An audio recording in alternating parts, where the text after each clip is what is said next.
Knowing why you build is a powerful foundation, but knowing how and what you'll build is where it becomes real. Welcome to part 16 of the journey from idea to fantasy sports platform in 100 days or less.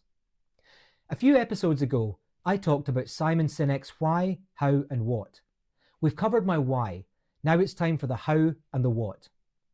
The how is delivering a service that either solves problems for fantasy sports players or makes what's already out there better.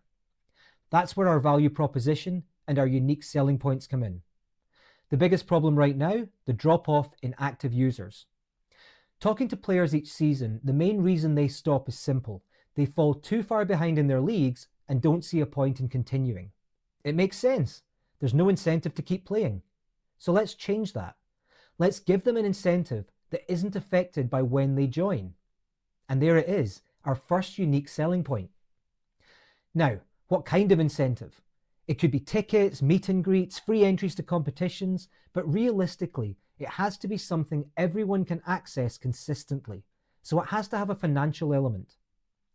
That got me wondering, is there an overlap between fantasy sports players and sports bettors?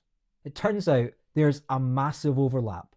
Last year, 78% of fantasy players also bet on sports, generating almost £10 billion in revenue, expected to double by 2030. At the same time, 75% of sports bettors said they also play fantasy sports. That means roughly 59% of the combined market does both. And if we look closer at the UK audience, the majority of fantasy sports players are 25 to 34 years old and 87% are male. We're starting to see a target persona emerge: young, competitive, tech-savvy, and financially motivated.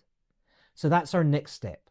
Turn this data into a clear customer profile and build a reward model that keeps players coming back.